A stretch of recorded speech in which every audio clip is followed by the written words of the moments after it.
एक उपासक अन्य नामों को जप सकता है, अन्य नामों का कीर्तन कर सकता है, अन्य रूपों का पूजन कर सकता है। एक उपासक जो किसी एक उपास्य देव में है, वो बहुत से उपास्य देवों की पूजा या नाम कीर्तन या नाम जप कर सकता है। अच्छी तरह उत्तर अच्छी तरह कर सकता है, परंतु ये साधारण भक्ति में, गौड़ी भक्ति में, वैधि भक्ति में, अनुरागात्मिका भक्ति में नहीं। बाबा उत्तर दे रहे। तो जब हम वृंदावन की भूमि से भक्ति की बात करते थे, प्रेम भक्ति, प्रेम लक्षणा भक्ति की बात, इसीलिए रसना कटो जो अन रटो, निरखी अन फुटो नयन, श्रवण फुटो जो अन सुनो, श्री राधा जस बैन। जैसे प्रश्न करते हैं एकांतिक में कुछ भक्त उपासक कि हम तो अमुक अमुक अमुक अमुक बहुत भगवान विराजमान किए हैं, तो सब भगवाने के स्वरूप हैं, आप मना क्यों करते हो? नहीं, मना नहीं है। साधारण भक्ति तो सबकी ऐसी होती है, लेकिन जब अनुरागात्मिका भक्ति, प्रेम लक्षणा भक्ति की बात आती, तब अनन्यता आ जाती है। जैसे गोस्वामी जी सिया राम में सब जग जानी कह रहे हैं, फिर ये जब उनकी अनन्यता की बात सुनो तो कह रहे बने तो रघुवर ते बने और बिगड़े तो भरपूर, और तुलसी औरंते बने ताबन बे पे धूर। जब सिया राम में सब जग जानी तो और कौन बचा? यहां ज्ञान नहीं, ये प्रेम अनन्यता है। एक भरोसो, एक बल, एक आस विश्वास, एक राम घनश्याम हित, चातक तुलसीदास। जैसे चातक आकाश से बरसे हुई स्वाति के बूंद के सिवा और कुछ ग्रहण नहीं करता, ऐसे ही प्रेम भक्ति मार्ग का उपासक अपने आराध्य देव के नाम रूप लीला धाम के सिवा अन्य उसकी कोई भावना ही नहीं रहती। तो जब तक अनुरागात्मिका भक्ति का परिचय नहीं मिला, उसमें नहीं, तब तक ये सब चलता है। थोड़ी देर ये, थोड़ी देर ये, थोड़ी देर इनकी उपासना, इनका कीर्तन, इनकी चालीसा, इनका पाठ, ये प्रारंभिक भक्ति। लेकिन प्रेम लक्षणा भक्ति में जाकर के वो समिट जाता है, अपने इष्ट देव के नाम रूप लीला धाम में अनन्य हो जाता है। हमारी लाडली जो हम पे कृपा किए, तब हमें ये सौभाग्य मिला, तो अब हमें किसी की ओर आंख उठा के भी देखना नहीं है। ये कृपा का आदर होगा। कोई भी त्रिभुवन में लालजू से बढ़कर नहीं है, उनकी समानता करने वाला कोई नहीं, फिर बढ़कर कैसे हो सकता है? और लालजू जिनके अधीन हैं, ऐसे समस्त सुख की खान बिहारिन जू से हमारा संबंध हो गया। उनके नाम से, उनके रूप से, उनके लीला से, उनके धाम से अब हमें किसी और की तरफ आंख उठा के भी नहीं देखना। ये इस कृपा का आदर होगा। देखो, आपको सिद्ध होना नहीं है, ये अनुभव की बात करते हैं। यदि आप शरीर के भोग, अंतःकरण का स्फुरण, इसको संभाल पावे गुरु कृपा से, तो आप अभी सिद्ध हैं। आपका जो सच्चिदानंद बपू है, वो किसी साधना से घटता बढ़ता या प्रकट होता नहीं है, वो है। उसी है का जहां अनुभव हुआ, तो भाव होने के कारण वही है तत्काल भाव में, अनुभव में आने लगता है। सखा भाव, सखी भाव, गोपी भाव, जो भाव वो है। उपासक परेशान है देह भाव में, अंतःकरण की स्फुरणाएं उसको जला रही हैं। ये गलती हमारी है कि हम अंतःकरण की स्फुरणाओं को अपने में मान रहे हैं। हम देह को अपना मैं मान रहे हैं। देह के भोग विलास, सुख सुविधा, असुविधा, दुख दुविधा, इनको अपना मान रहे हैं। यही मिटाने के लिए सत्संग है, अध्यात्म है, साधना है। स्वरूप सिद्ध है, उसके लिए कोई साधना नहीं होती। उससे हम भ्रमित होकर देह को अपना स्वरूप मान बैठे, बस यही भ्रम मिटाने की साधना है। अविद्या मिटी तो बंधन भी भ्रम है और मोक्ष भी भ्रम है, क्योंकि जिसका बंधन ही नहीं हुआ उसको मोक्ष कैसे? वो तो निर्विकार अमल सच्चिदानंद घन, उसको कौन बांध सकता है? न वो कभी बंधा था, न बंधा है, न बंधा रहेगा। पर ये भ्रम यद्यपि मृषा छूटति कठिनाई। इसीलिए गुरु कृपा पात्र जन इसकी परवाह नहीं करते कि मुझे कब क्या स्थिति प्राप्त हो। वो केवल सावधान इसमें रहते हैं कि मेरा असाधन न बनने पावे, शास्त्र विरुद्ध, गुरुजनों के विरुद्ध आचरण न बनने पावे। बस आगे से आगे स्थिति, भूमिका आपके हृदय में जागृत होती रहेगी। उसके लिए आपको कोई प्रयास करने की जरूरत नहीं है। आप कृपा पात्र हैं। साधना पुरुषार्थ एक अलग है और कृपा का स्वरूप अलग है। आप कृपा पात्र जन हैं। बस आपको इतना ध्यान रखना है कि असाधन न होने पावे, शास्त्र विरुद्ध, गुरुवाणी के विरुद्ध आचरण न होने पावे। भूमिकाएं अपने आप जागृत होती चली जाएंगी। अब हमें आंख उठा के किसी और की तरफ नहीं देखना, कोई स्थिति हो या ना हो। अनन्य भाव प्रियालाल के चरणों में श्रीपाद प्रबोधानंद जी बहुत सावधानी पूर्वक उपासक को अपने उपास्य देव में आसक्त होना है, इस बात को कह रहे हैं। निमर्यादा स्वदमभितः सेवमाना विभूति पश्यत् ब्रह्माभिदमपि पदम नापि नाम्नाय वर्त्मो बृंदाटव्यामतिरतिरसैकाग्निमग्नं श्रितानां गौरश्यामं तदुभयमहा कोऽपि पंथा दुरूहः। बहुत महिमा की बात करें कि ये मार्ग में चल पाना बड़ा दुरूह है। दुरूह बड़ा कठिन है। क्यों?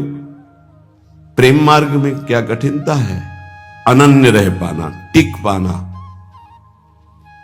ज्ञान के मार्ग में हर समय फिसलन का डर होता है। जैसे ज्ञान के पंथ कृपाण के धारा, परत खगेश लगे नहीं बारा। नष्ट होने में देर नहीं लगती, क्योंकि उसमें आश्रय भरोसा प्रभु का नहीं है। स्वयं आप चल रहे हैं, गिरे तो गिरे, चले तो चले। प्रेम मार्ग में भरोसा प्रभु का है, पर इसमें खास बात अनन्यता है। अगर अनन्यता दृढ़ हो गई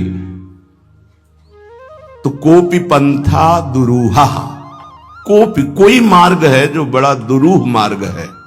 ये प्रेम मार्ग कोई नहीं रह जाता। ये मार्ग ऐसे दिखाई देने लगता है किसको? जो श्यामाजू का अनन्य हो गया, किशोरी किशोरजू का अनन्य हो गया। यदि हमें श्रीपाद कह रहे हैं, जो महान उद्वलित प्रेम समुद्र हमारी यादोन्मीलन, उन्मीलन, प्रिया प्रीतम, जिनकी विविध प्रेम लीला रूपी तरंगों का पान सहचरी जन करती हैं, यदि हमको उनकी सेवा मिल जाती है, श्रीपाद कह रहे हैं स्व दमभितः सेवमाना विभूति, परम प्रेम वैभव स्वरूप श्री श्यामा श्याम गौर श्याम की सेवा मिल जाती है, तो पश्यत ब्रह्माभिदमपि पदम नापि नाम्न्या वर्तमो। मुझे ब्रह्म पद भी नहीं चाहिए, आंख उठाकर ब्रह्म पद की भी तरफ नहीं देखूंगा। ब्रह्म पद में दो भाव होते हैं, एक ब्रह्मा का परमेष्ठी पद और एक मोक्ष पद, ब्रह्म पद। मैं आंख उठाकर ब्रह्म पद की भी तरफ नहीं देखूंगा यदि हमें गौर श्याम श्यामा श्याम की सेवा मिल जाए। श्रीपाद कह रहे हैं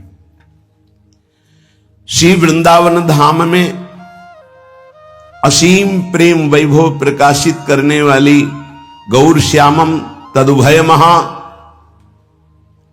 जो अभय प्रदान करने वाले, महाप्रेम प्रदान करने वाले श्यामा श्याम है, यदि इनकी सेवा मिल जाती है तो मैं श्रौत मार्ग, स्मार्त मार्ग, ब्रह्मपद, ब्रह्मबोध आंख उठा के भी इनकी तरफ नहीं देखूंगा। श्रीपाद कहें क्यों? क्योंकि इनके अनन्य होने में रसैकाब्ध मग्नम आश्रिता नाम, जो इनके आश्रित हो जाते हैं उनको परम रस में निमग्न कर देते हैं ये, और ये रस प्रतिक्षण वर्धमानम, प्रतिक्षण बढ़ता ही रहता है।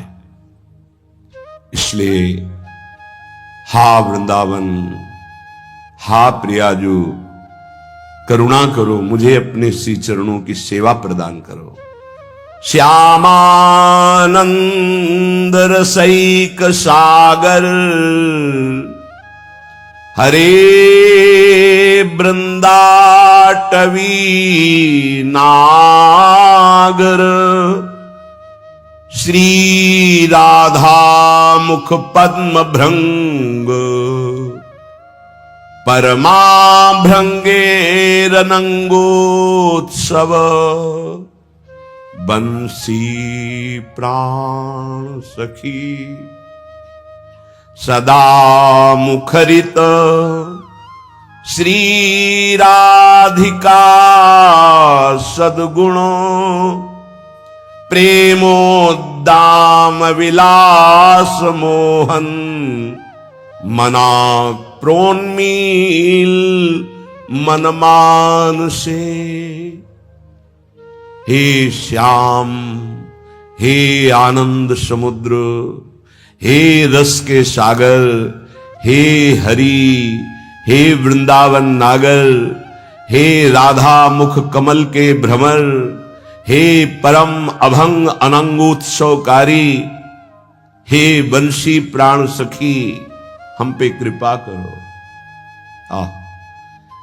हे बंशी प्राण सखी, हम पे कृपा करो। क्या मैं सदैव राधा नाम गाऊं, राधा गुणावली का गायन करूं, किशोरी जी के चरणों में प्रीति करूं। हे राधा मुख कमल के भ्रमर, हे परम अभंग अनंग उत्सवकारी श्याम सुंदर, श्यामानंद रसैक सागर हरे, मुझे वृंदाटवी का वास प्राप्त हो और उन्मत्त होकर इस वृंदाटवी में श्री जी का गुणगान करूं, राधा नाम कीर्तन करूं, राधा गुण गाऊं, राधा चरणारविंद की आसक्ति हमारे हृदय में प्रकट हो जाए। आप भी तो सदैव राधा गुण गायक हो, सदा मुखरित श्री राधिका सद्गुण, प्रेमोद्दाम विलास मोहन, हे प्रेमोद्दाम उन्मत्त प्रेम प्रकट करने वाले, हे प्रेम विलासी मोहन, मनाक प्रोन्मील मन मानसे, मेरे मन में प्रकट हो जाओ, मेरे मन में प्रकट हो जाओ। इंद्रियाणाम मनश्चास्मि, और आप जो करते हो वही मेरे मन में प्रकाशित हो जाए। क्या आप राधा गुणगान करते हो? आप बंशी प्राण प्रिय सखी को अधरों में विराजमान करके राधा नाम, राधा गुण गायन करते हो, वही मेरा मन करने लगे। किशोरी जी के ध्यान में रहे, किशोरी जी के चरणों की सेवा में रहे, किशोरी जी का नाम जप करे, किशोरी जी का गुण गायन करे, तो लालजू तो ये तो राधा मुख कमल भ्रमर हैं। जो राधा बोलेगा, राधा चरणों की आसक्ति, तो ये अत्यंत उसे प्राण प्यारा बना लेते हैं। ये रहस्य है यहाँ का। जो लोग समझते हो कि एक श्री कृष्ण को तो प्यार ही नहीं करते, तो तुमने हमारे हृदय को देखा है? किशोरी जी से ज्यादा श्री कृष्ण को प्यार करते हैं, तुम क्या जानो? क्यों? तुम तो सदैव राधा राधा गान करते हो, तो हमारी प्राण प्यारी को जो सुख प्रदान करने वाले श्री प्रियाजू हमारे कहते हैं, मोको तो भावती ठोर प्यारे के नयनन में। प्रियाजू कहती मेरे तन मन प्राण होते प्रीतम प्री। तो हमारी प्रियाजू को जो पसंद हो, हमें कितना पसंद होगा, कितना प्यारा होगा, तुम क्या जानो। तुम तो केवल उनकी आराधना करके अपने सुख संविधान की बात सोच सकते हो, अपने कल्याण की बात सोच सकते हो, अपने मंगल मोक्ष की बात सोच सकते हो, लेकिन तुम्हें प्रेम का जो वास्तविक तत्सुख स्वरूप है वो यहां देखने को मिलेगा। हम राधा बोलते हैं तो मुस्कुराते हैं लालजू, हम राधा चरणारविंद की तरफ देखते हैं तो हृदय से लगाते हैं, हम राधा चरणारविंद की सेवा सौंध लेके चलते हैं तो आगे की जो बात है वो तुम सह नहीं पाओगे। उन सखियों के चरणों की तरफ देखते हैं, मेरी प्यारी जो की निज प्रिय सखी यस्यास्ते बत्किंकरी सुबोसस चाटोनि बृंदाटवी कंदर्पा कुर्ते तवैव किमपि प्रेप्सु प्रसादोत्सवम। जिनकी दासियों की चाटुकारिता और प्रणत होते हैं प्रियाजू की सेवा कृपा प्रसाद प्राप्त करने के लिए, कैसे तुम जानो। मांगा है हित सजनी जू ने तद्भावोत्सवतः परम भवत में तत्प्राण नाथे रति ही।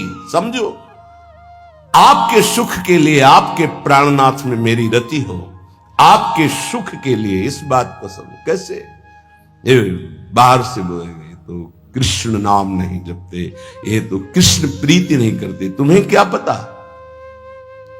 मुख में राधा बोले रोम रोम कृष्णाकार हो गया, तुम्हें पता है इस रहस्य को। श्री कृष्ण के हृदय का मूर्तिमान प्रेम कहीं किंचन मात्र प्रेम प्रकट होता है तो ये कहीं सारथी बने देखे जाते हैं, कहीं पग चापते देखे जाते हैं, कहीं सेवक बने देखे जाते हैं। प्रेमाधीन प्रभु और प्रेम समुद्र लाडली जू के चरणों की आराधना तो लालजू बिके हुए रहते, सहचरियों बिके हुए करबद्ध। ये प्रेम रहस्य है, इसीलिए कह रहे कि हे श्यामानंद रसैक सागर हरे, वृंदावन धाम में मेरे मन में स्फुरित हो। किस रूप में? श्री राधा मुख पद्म भृंग, हमारी महारानी जी के मुख कमल के भृंग हो आप, भ्रमर हो आप। मेरा मन वैसे ही हो जाए जैसे आप लाडली जी के प्रति उनके गुणों का गायन कर रहे हैं। उनके मुखचंद्र के भृंग है, चकोर है। श्री राधिका सदगुण मुखरी तो सदा, आप सदा से स्वामिनी जी का जस गायन करते, वही मेरा मन करे स्वामिनी जी के जस का गायन करे। हे प्रेम विलासी मोहन, हे प्रेम उन्माद प्रकट करने वाले मोहन, मनात प्रोन्मील मन मानुषे, मेरे मन को ऐसा प्रेरित करो श्री जी के चरणों में आसक्त हो जाए, श्री जी का नाम जप करे, श्री जी की गुणावली का गायन करे और श्री जी की सेवा में, यही हमारा जीवन है। साधक जो अपने कल्याण का दृढ़ निश्चय कर लेता है, स्वधर्म पालन में लग जाता है, तो हर कष्ट, हर दुख, हर कठिनाई उसका कदम दृढ़ करती चली जाती है। दृढ़, फिसलेगा नहीं। और उसके हृदय में कष्ट सहने के बाद, बहुत ध्यान देने के बाद, प्रसन्नता प्रकट होती है। ये किसी वस्तु व्यक्ति स्थान के संयोग से नहीं, वो हर्ष होता है जब आप धर्म से चले, कष्ट पूर्वक आगे बढ़े तो प्रसन्नता प्रकट होती है। जहां मन प्रसन्न हुआ तो मना प्रसादे परमात्म दृष्टि, तत्काल उसको वो दृष्टि प्राप्त होती अखंड प्रसन्नता में कि ब्रह्मभूत हो जाता है, भगवत साक्षात्कार हो जाता है। ये जलन अमृतमयी है। जलना तो दोनों में पड़ेगा, भोगों की तरफ जाओगे, जलते ही रहोगे, आग में कूद गए और ये जलन बुझ रही है। प्रतिपल आगे बढ़ते चले जा रहे हो जहां शीतलता है। उपासक परमात्मा का अंश है, इसलिए डरे नहीं किसी कष्ट से। तुम्हें कष्ट व्याप्त नहीं हो रहा, अंतःकरण धर्म में ये कष्ट अपना प्रभाव दिखा रहा है। इसने मुझे गाली दिया, किसको? शरीर को संबोधन करके गाली, गोरा काला अवगुणी, जो भी कहा जाए, पाखंडी दंभी, तो शरीर को लेकर, स्वरूप में तो कभी ये कुछ है ही नहीं। साधक ध्यान दे, वो प्रभु का अंश है, उसे कोई भी गाली निंदा अपमान छू नहीं सकते। अंतःकरण धर्म में इनका प्रभाव होता है। तुम अंतःकरण धर्म हो नहीं, स्वधर्म में आओ, तुम स्वरूप में आओ। अंतःकरण धर्म को स्वीकार करोगे तो दुखी सुखी हो जाओगे, लड़ाई झगड़ा होने लगेगा, राग द्वेष बन जाएगा। स्वधर्म स्व है हमारे प्रियालाल, स्व है हमारा स्वरूप, बकाया सब परधर्म है। परधर्म सब और परधर्म है। परधर्म भयावह, बहुत सुंदर। स्वयं का धर्म स्वधर्म है, अन्य का धर्म परधर्म है। स्वयं भगवद अंश है तो हमारे अंशी और अंश, ये केवल स्वधर्म से सब परधर्म, और परधर्म भयावह। इसी से भय प्राप्त हो रहा शरीर में, अंतःकरण में, स्वभाव में तन्मयता होने के कारण। निर्विकारता, निर्दोषता, अविनाशिता, नित्यता, निष्कामता, निर्ममता, ये तुम्हारे स्वरूप में है। साधना नहीं कर ली। ए भाई, सिद्ध नहीं होना है, सिद्ध स्वरूप है, उसे भूल गए हो। केवल स्मरण करो, जागृत करो। तू कहां खो गया? किसी साधना से सिद्ध थोड़ी हुआ जाता है। साधना असाधनों को मिटाने के लिए। स्वरूप तो देखो, निर्विकारता हमारा स्वरूप है, निर्दोष हमारा स्वरूप है, अविनाशी हमारा स्वरूप है, नित्य निष्काम निर्मम ये हमारा स्वरूप है। यह है हमारा स्वधर्म। और विनाशी उत्पन्न होना, नष्ट हो जाना, बदलना, बढ़ना, क्षीण होना, ये शरीर का है। यह है परधर्म। इच्छा, मान, बड़ाई, भोग शरीर के धर्म है, अंतःकरण के धर्म है, ये तेरे धर्म नहीं है। स्वयं का कभी कोई परिवर्तन नहीं होता, शरीर कभी एक रस नहीं रहता, ये बदल रहा है, प्रतिपल बदल रहा है। स्वयं का कभी नाश नहीं होता, शरीर कभी अविनाशी नहीं हो सकता। इसलिए उपासक समझे स्वधर्म किसे कहते हैं? अपने इष्ट देव और अपने स्वरूप के सिवा सब पर धर्म है। यह अध्यात्म मार्ग से है। चाहे कर्मयोग, ज्ञान योग या भक्ति योग, तीनों का लक्ष्य है स्वधर्म में स्थित करना, पर धर्म से हटा देना। जैसे कर्मयोग त्याग ही त्याग, ज्ञान योग बोध सिर्फ अपने स्वरूप में बस सब त्याग, भक्ति योग प्रेम सिर्फ आराध्य देव से सब त्याग। त्याग ही त्याग तीनों में है। कर्मयोग, ज्ञान योग, भक्ति योग। कर्मयोग दूसरों के सुख के लिए, दूसरे सब भगवत स्वरूप है, तन मन प्राण सब न्योछावर। ज्ञान योग स्थूल सूक्ष्म कारण, ये मैं नहीं हूं, मेरा स्वरूप इनसे अलग है, सब त्याग ही त्याग। भक्ति योग सिर्फ अपने आराध्य देव के नाम रूप का चिंतन, मैं कौन, मेरा क्या, तेरा क्या, सब भूल गया। ब्रह्म नहीं, माया नहीं, नहीं जीव नहीं काल, अपनी सुधि ना रही। त्याग ही त्याग, तीनों में त्याग ही त्याग। जहां भोग है, जहां ममता शक्ति, ये सब पर धर्म है और यही भय प्रदान करने वाला है। अगर ये बात समझ में ना आई तो जाति पक्ष में, कुल पक्ष में, शरीर पक्ष को धर्म मान करके फिर यही सब आसक्तियां प्रबल होती रहती हो, समझ नहीं पाता। स्वधर्म है अपना स्वरूप, स्वधर्म है आराध्य देव, इसके अलावा सब पर धर्म है। पर धर्म भयावह, स्वधर्म में स्थित होना है। उपासक चाहे जैसी परिस्थिति हो, अगर एक बात समझ ले तो उसे कभी दुख नहीं होगा। ये युक्तियां हैं, युक्ति से मुक्ति मिलती है। अंतःकरण तुम नहीं हो, बस इतनी बात तुम्हें जाननी है।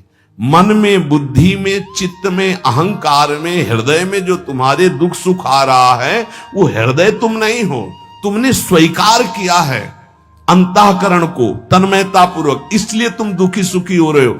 नहीं, अभी ऐसे जैसे तुम दुखी हो हम देख रहे हैं, तुम सुखी हो हम देख रहे हैं, तो देखने का दुख सुख है, माने का दुख सुख है, अंधा है ही नहीं। जैसे अभी सत्संग के बाद कोई बताओ अमुक जगह एक्सीडेंट हुआ 5 में, अरे बोले चुप रहो, बेकार की क्यों वार्ता करते हो, सत्संग सुना उसका मनन करो। नहीं, बोले उसमें तुम्हारे मौसिया भी थे। मौसिया थे, अब समझ में आ जाएगा क्यों संबंध, अब संबंध में समझ में आया, बहुत दूर का संबंध है पर संबंध में समझ में आ गया। जहां हमारा संबंध है, जहां हमारा राग है, जहां हमारी प्रियता है, दुख सुख वही है। तो अगर अंतःकरण में दुख सुख है और उसमें तुम्हारी प्रियता है, तन्मयता, तभी तुम दुखी सुखी हो रहे हो। नहीं, वर्तमान में भी तुम अविनाशी दुख, जिसे आप देख रहे हैं नेत्र कहते हैं, दूसरे होते हैं बुद्धि में नेत्र और तीसरे होते हैं हृदय में नेत्र, जिनसे संसार देखा जाता है, विषय देखा जाता है, स्वप्न देखा जाता है, जागृत देखा जाता है, ये नेत्रेंद्रिय से देखा जाता है। इससे ना आप किसी महात्मा की स्थिति को देख सकते हैं, ना भगवत स्थिति को देख सकते हैं। ये केवल माया को देखने वाले नेत्र हैं जो सबके पास है। चक्षु इंद्रिय, ये इससे आप किसी की स्थिति नहीं देख सकते, इससे आप परमात्मा दर्शन नहीं कर सकते, इससे आप तत्व दर्शन नहीं कर सकते। ये केवल ब्रह्मा के द्वारा रचे हुए नेत्र, ब्रह्मा की रचना को ही देख सकते हैं बस। आगे है बुद्धि नेत्र, ये ज्ञान नेत्र हैं। जब बुद्धि में ज्ञान नेत्र प्रकाशित होता है तो तत्व बोध होता है, और भक्तों के हृदय नेत्र खुलते हैं। ही के नयन निहारे, हृदय के नेत्र जब खुलते हैं तो प्रिया प्रीतम की रूप माधुरी, लीला माधुरी, ये उसके नेत्रों में, इन नेत्रों में झलकते हैं। अंदर के 2 नेत्र जब ज्ञान चक्षु खुलते हैं तो सर्वत्र आत्म तत्व का दर्शन करता है, अपने स्वरूप का अनुभव करता है, ब्रह्म तत्व का अनुभव करता है। जब हृदय के नेत्र खुलते हैं तो सर्वत्र चिद चिद लक्षणम सर्वम राधा कृष्णमयम जगत, वो तत्व को राधा कृष्ण के रूप में, जैसे गोस्वामी जी सिया राम में। लेकिन इन नेत्रों से ये दोनों बातें नहीं देखी जा सकती, और इन्हीं नेत्रों से ये दोनों बातें देखी जा सकती हैं जब बुद्धि के नेत्र खुल जाए और हृदय के नेत्र खुल जाए। उपासक हृदय के नेत्र खोलने का प्रयास करें। वो पहले आहार शुद्धि करे, बहुत भोजन शुद्ध, बड़ी कृपा है, आकाशवृत्ति से जीवन चलता है, श्री जी को भोग लग करके मिलता है, परम पवित्र है। अब जो बात करें, पाते समय उपास्य देव के सिवा अन्य कोई विचार नहीं रह जाना चाहिए, ये ध्यान उपासक दे। इसीलिए नाम कीर्तन चला दिया जाता है, चलता है नाम कीर्तन, नाम कीर्तन चला दिया जाता है कि आपका मन किसी विषय का चिंतन न करने पावे, नाम कानों में पड़े और चिंतन नाम का हो। जब हम भोजन के साथ भजन चलाते हैं तो वो भोजन जब पचता है तो नस नस में परम पवित्रता और भजन के परमाणु फैलाता है। अब जैसे आजकल भोजन की प्रथा, जूता मोजा वही सोच में पहन के गए हैं, वही लघु शंका में, और वही होटल में बैठ के वैसे ही जूता मोजा, वही कपड़े, वैसे ही बनाने वाला क्या भाव वाला है, कैसी पवित्रता रखता है, और पाने वाला क्या भाव रखे हैं और कैसी पवित्रता है, इन सब का प्रभाव भोजन पे पड़ता है। अगर भोजन ठीक नहीं तो बुद्धि निर्णय नहीं कर पाएगी ठीक। हृदय के नेत्र खुलने के बाद तो बहुत दूर रही, इन नेत्रों से भी सही नहीं दिखाई देता, गंदा ही दिखाई देने लगता है। इन नेत्रों में गंदगी बढ़ जाती है। जिसकी तरफ देखो तो वासना की दृष्टि से देखो, दोष दृष्टि से देखो, राग द्वेष की दृष्टि से देखो, ब्रह्म दृष्टि भगवत दृष्टि उसकी नहीं आ सकती। ये बहुत जरूरी है। अरे कहीं भागा थोड़ी जा रहा है भोजन, धैर्य पूर्वक चिंतन करते हुए, नाम चल रहा है तो उसी नाम का चिंतन करते हुए। अब जैसे अपने लोग पूर्वाभ्यास तो पद चला लिया, बड़ी सुविधा रहती है। पद कोई बड़ा पद ले लिया और मानसिक पद गुनगुना भी रहे हैं, चिंतन भी कर रहे, प्रसाद भी पा रहे। कोई पद उठा ले, बड़ा पद, देखत नौ निकुंज सुन सजने लागत, प्रथम यथामति प्रणव बिहरत दो प्रीतम कुंज। अब जब तक पद पूरा नहीं होगा तो भागेगा नहीं, और भागेगा तो पद नहीं पूरा होगा, पकड़ हो जाएगी। अब पद चल रहा है, प्रसाद पा रहे हैं, तो कभी कभी प्रसाद पाते पाते आंसू चल रहे हैं, प्रसाद पा रहे हैं, पद चल रहा है। अब वो भोजन क्या करेगा? प्रसाद नस नस में जाकर भागवतिक भाव संचरित करेगा। अब आप प्रसाद पा रहे हैं, किसी द्वेषी का चिंतन कर रहे हैं, गुस्सा आ रही, अब नस नस को वो क्रोध से युक्त करने वाली वृत्ति पैदा करेगा। आप प्रसाद पा रहे हैं, कोई काम चिंतन कर रहे हैं, वही प्रभाव आपके अंदर पड़े। हमारी पद्धति रही है प्रसाद पाने की, चाहे जितना पवित्र हो, पर भोजन पाने के पहले हाथ पैर धोए गए, कुल्ला किया गया, पवित्र हो करके फिर वहां बैठ करके पद्धति थी, आसन पीढ़ा चटाई बिछा दी गई, पवित्रता पूर्वक बैठे, भोग सामने आया, भगवद अर्पित प्रसाद है तो जय जयकार और कीर्तन करके पा रहे हैं। अगर वो ऐसी जगह से मिला है, भगवद अर्पित नहीं है, तो अपने सामने 1 मिनट रुक कर भगवद अर्पित करते हैं, फिर जय जयकार इष्ट की, गुरुदेव की, भगवान नामों की गूंज करके फिर पाते। वो प्रसाद हमारे हृदय में पवित्र भाव पैदा करेगा, भजन बढ़ेगा। भजन से ही हृदय के नेत्र खुलते हैं, भजन से हृदय के नेत्र, और हृदय के नेत्रों से ही प्रियालाल का दर्शन होता है, प्रियालाल का लीला चिंतन होता है। जो अपनी नस नस में नाम, पवित्रता, भक्ति, ज्ञान, तो भोजन में बहुत सावधान रहिए। ये 24 घंटे के लिए हमारे विचारों को अपवित्र या पवित्र करेगा भोजन। अगर अशुद्ध भोजन हो गया तो 2-3 दिन तक तो विक्षेप पड़ेगा ही। अगर बहुत ही निषिद्ध भोजन हो गया तो हो सकता है कि भजन भी रुक जाए, विक्षेप क्या रुक जाए, ऐसा ऐसा भोजन होता है। भोजन बहुत संभाल के, भले भूखा रहना पड़े तो अच्छा है 1-2 दिन, पर ऐसा भोजन ना होने पावे जो हमारे भजन को छीण करे। प्रायः जब श्री जी की शरणागति दीक्षा दी जाती है यहां, तो पहला कि तुम्हें 11 माला गुरु मंत्र के तो करने ही हैं, दूसरा 12 पद चतुरासी जी के पढ़ने ही हैं पक्का, तीसरा तुम्हें उस रसोई से कभी भोजन नहीं पाना है जिसमें मांस बना है, जिसमें मांस रांधा गया है।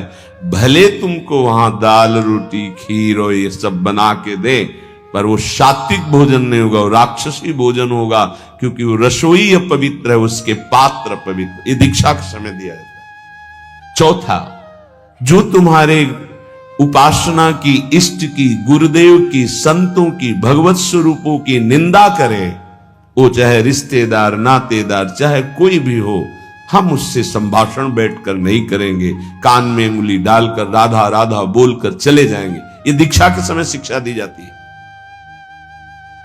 यदि आप अपने कुसंग को नहीं त्याग सके, भोजन का सुधार नहीं कर सके, तो भजन में रुचि नहीं होगी।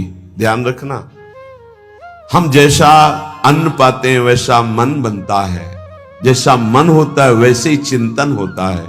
हमें हृदय के नेत्र खोलने हैं तो हमें आहार पवित्र करना है। पवित्र आहार पवित्र चिंतन के साथ हमें पाना है। ऐसे जल्दीबाजी नहीं, जल्दीबाजी है तो हम नहीं पा रहे हैं, जब हमें समय होगा पा लेंगे। कोई प्राण थोड़ी निकल जाएंगे, एक बार में पाएंगे, एक दिन ना पाएंगे, नहीं निकल। कई कई दिन भोजन न पाने पर भी ऐसा नहीं होता कि प्राण निकल गए। बड़ी सामर्थ्य है, प्रभु ने सामर्थ्य दी है।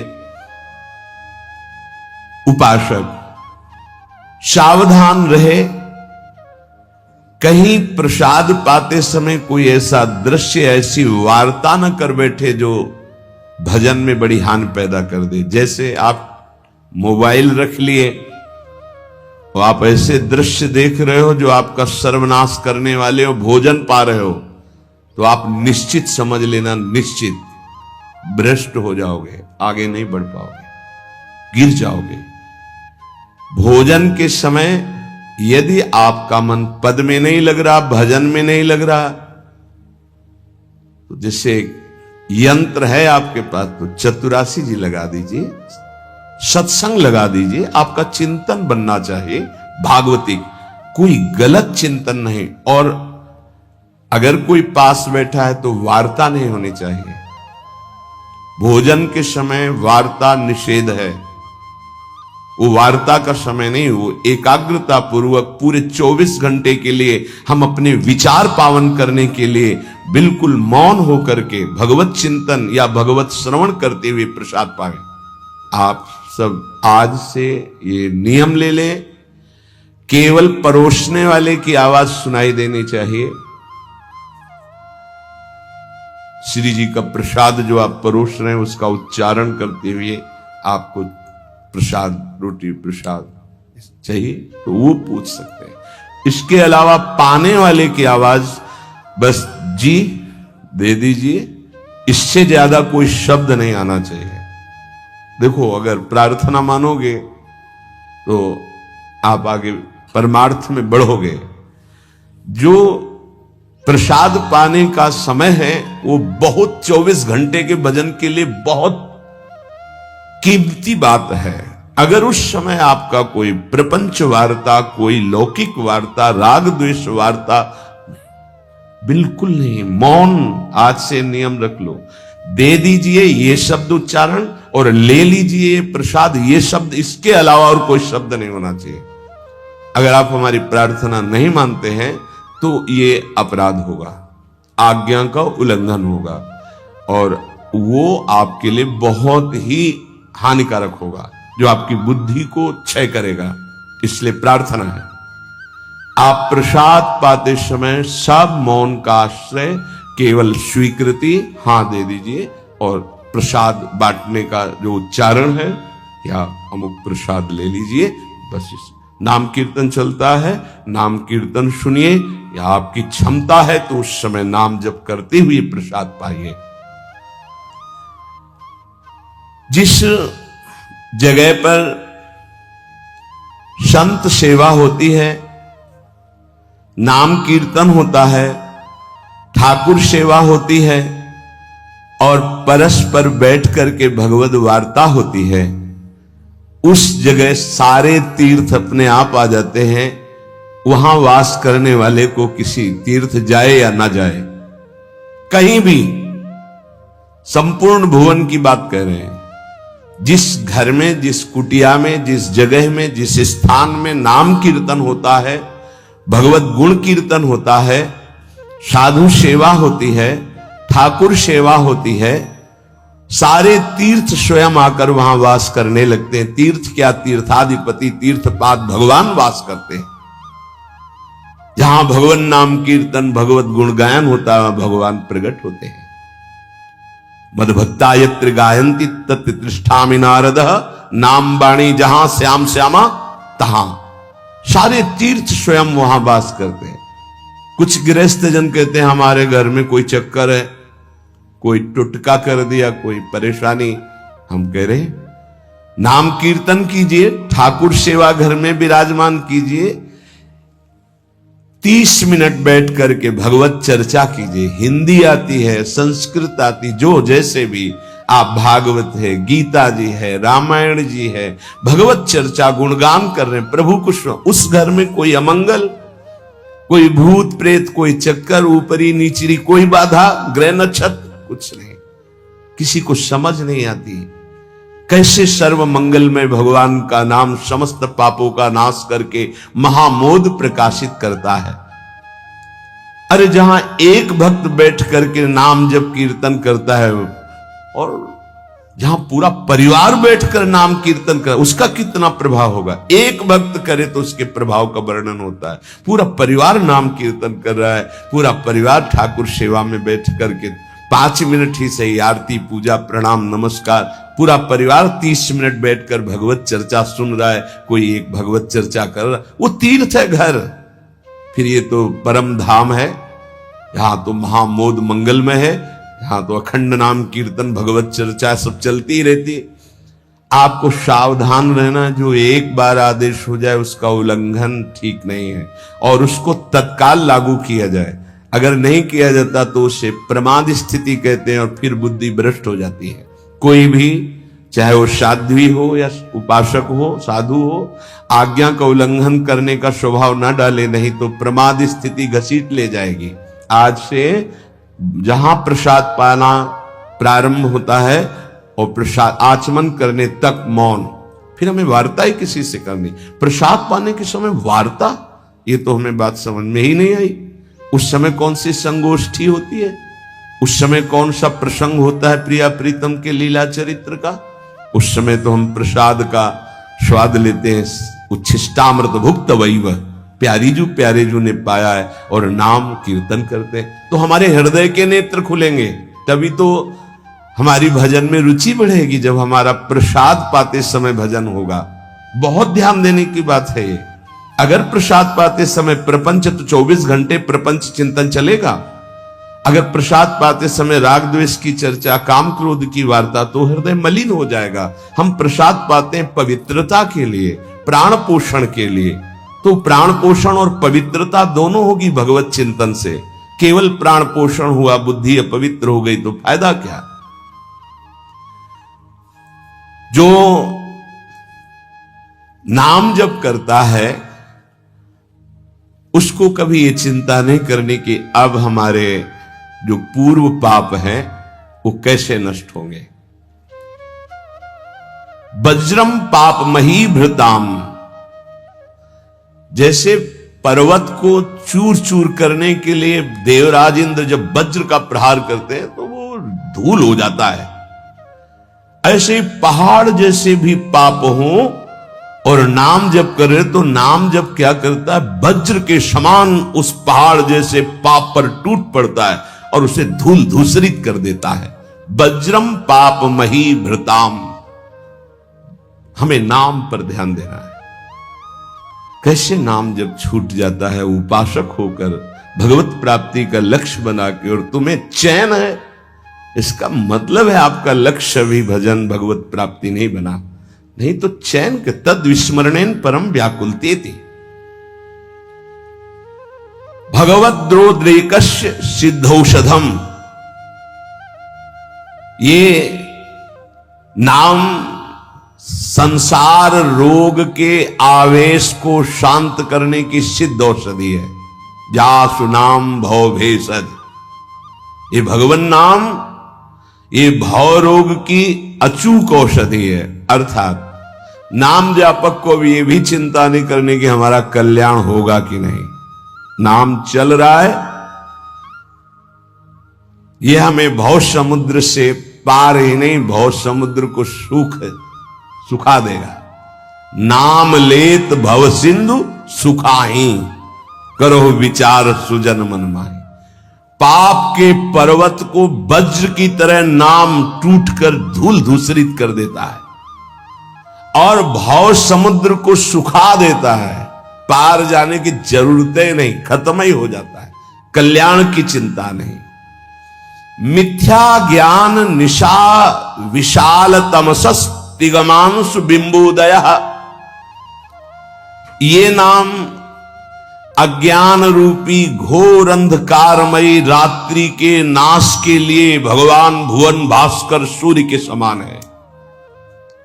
उपासक को अभी यह भी चिंता नहीं करनी कि हमें तो कोई ज्ञान नहीं है, हमारे अंदर तो अभी बड़े आकर्षण है संसार के, अविद्या है। बिल्कुल चिंता मत करो, नाम जब चल रहा तो जैसे घोर